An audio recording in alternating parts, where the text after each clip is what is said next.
terrified of snakes, and some of you probably are too. When I was 4 years old, the belt that I thought that my mom dropped on our back porch turned out to be a copperhead, which met its fate at the end of my dad's garden hoe. And that's when my phobia of reptiles began.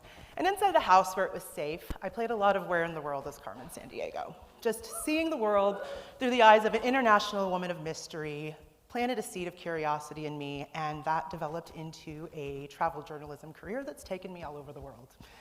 And every time we travel, we get an opportunity to step outside of our comfort zone.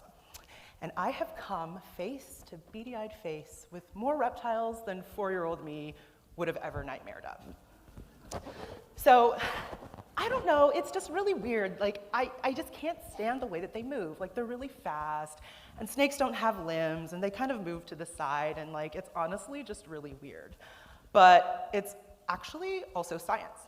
The snake detection theory says that the human brain has been conditioned to fear serpentine forms because when we see pictures of them, our brains actually have a different response than they do when they see pictures of other animals. And so researching this was actually horrifying for me because I had to ask Siri to tell me the answer of what color a copperhead was.